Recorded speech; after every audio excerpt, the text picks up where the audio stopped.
They say you never really know your neighbors until you tell them no. For me, that moment came one golden evening outside the gate of my own neighborhood, a place called Maple Ridge Estates, just outside Tucson. I had my briefcase in one hand, coffee thermos in the other, ready to head home after a long day. The sun was low, streaking the desert sky in purple and gold, and the only sound was the metal gate sliding shut behind a delivery truck. That's when I heard her voice, sharp, clipped, and already annoyed. "Excuse me, sir." I turned and saw her marching toward me. Blonde bob pearl earrings, name badge pinned to her cardigan like it meant something. Her name was Marlene Whitaker, HOA Vice President, the kind of person who lived for rules, at least when they benefited her. She waved a hand like she was summoning a waiter. "Be a gentleman and open that gate for me, would you?" I left my access card at home. I took a slow breath. I'd had this conversation before, just never quite like this. "Sorry, ma'am. HOA rules say no entry without ID or a card. You'll have to call the guard station." Her eyebrows shot up. "Excuse me, I am the HOA. I've been on the board for 15 years. You think I need clearance to get into my own neighborhood?" I smiled, polite but firm. "Then you know the rules better than I do. I'm not risking a fine because someone forgot their card." Her lips pressed into a thin line, the kind of look that said she wasn't used to hearing the word no. "You're being difficult. You don't get to decide who lives here." "I'm not deciding anything," I said, keeping my tone even. "I'm following procedure. That's what keeps this place from turning into chaos." She huffed, digging through her purse, and for a second I thought she might actually find the card. Instead, she pulled out her phone. "If you won't open the gate, I'll call the police.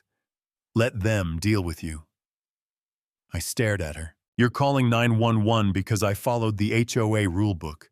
But she was already dialing. I didn't move. I just stood there feeling that slow, bitter recognition creeping in. I'd read enough news stories to know exactly how this could go. One minute you're a guy heading home. The next you're a suspicious man in your own neighborhood. And sure enough, that's exactly what she said. I could hear her voice carrying through the air. "Yes, there's a man here, African-American, mid-40s, blocking me from entering.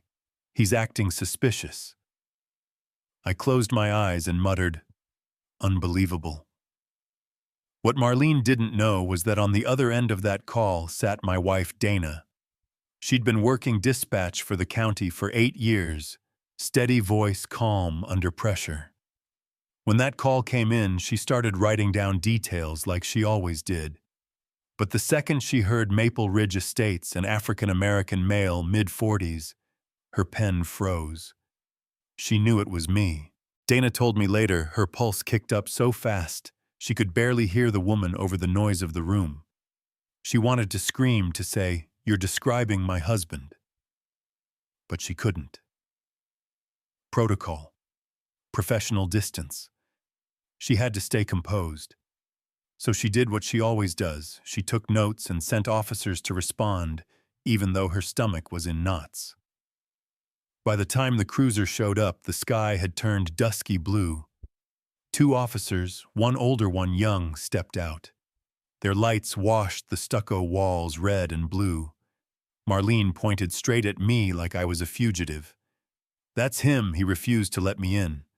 I held my wallet open ID between my fingers and said, "Evening, officers. Name's Marcus Reed.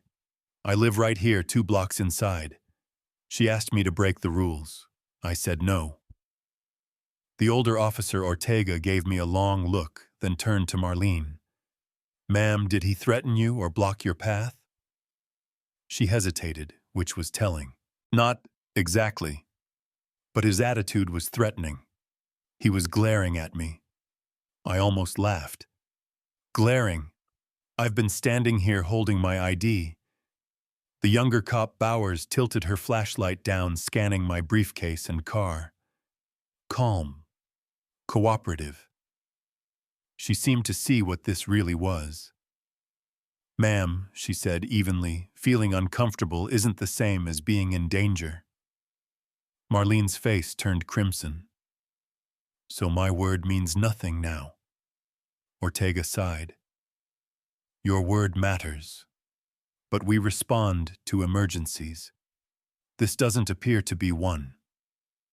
Around that time, the first neighbor came out to see what the flashing lights were about.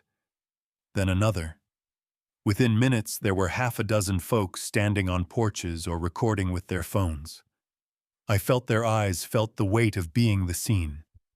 I kept my voice level because one wrong tone could turn this into something worse.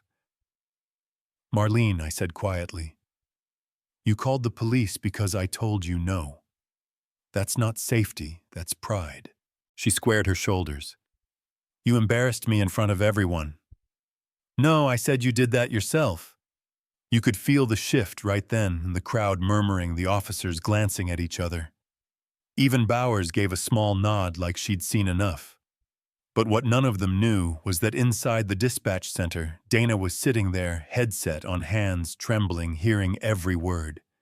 She couldn't speak up, couldn't say, "That's my husband," but she could make sure the record was clear. She typed quietly. "Caller statement inconsistent. Subject calm. Produced ID immediately."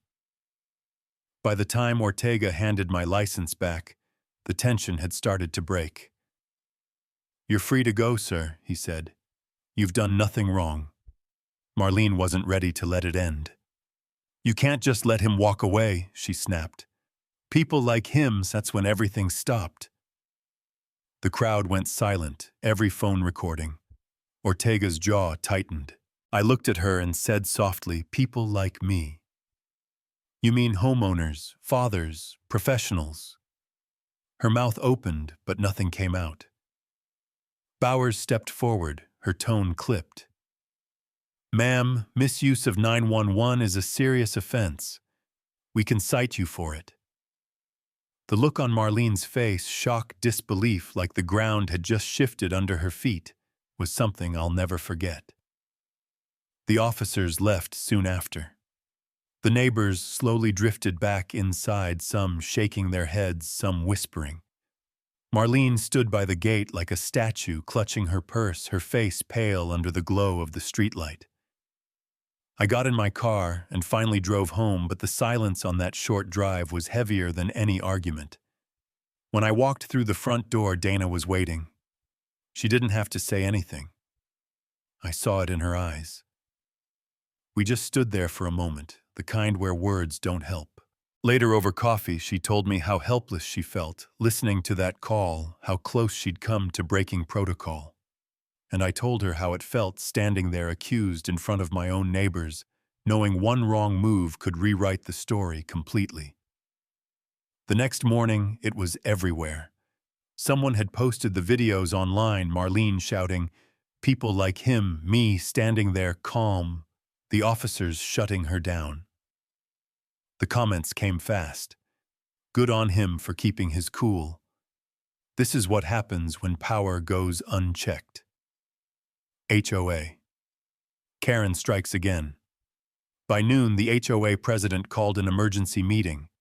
Marlene showed up ready to defend herself, claiming the video was out of context. But context didn't matter when everyone could see what she said. By the end of the day, she'd resigned from the board. Me, I didn't celebrate. I didn't post anything. I just wanted to go back to living quietly. But that night, my daughter asked me the one question that stuck harder than all the rest. "Daddy, why did that lady call the police on you if you didn't do anything wrong?" I sat there for a long second before answering. Sometimes people make judgments without knowing the truth. And when they act on those judgments, they can hurt others. What matters is how you respond. She looked at me thoughtfully. "So you showed her you weren't bad." I smiled. "Exactly. not just her everyone. Over the next few weeks, the neighborhood started to change. People waved more often, stopped to chat. One mom told me she showed her son the video and said, "This is how you stay calm when someone's wrong about you." Even at the dispatch center, Dana said coworkers were talking about it, how easily they might have believed the caller if they hadn't seen the full story.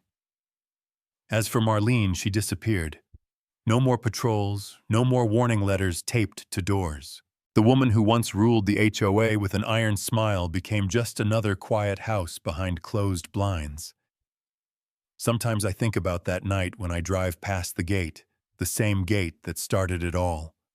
The metal still hums as it slides open, and every time it does, I remember how fast things can turn, how quickly someone's bias can turn ordinary moments into headlines.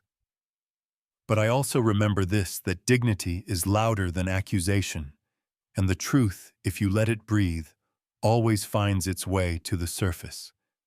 So to anyone watching this right now, if you've ever been judged unfairly or seen someone misuse their power, tell me what you'd have done in my place. Would you have lost your temper or held your ground and let the truth speak for itself? Drop your thoughts in the comments. Because in the end, it's not the accusation that defines us, it's how we respond when it comes.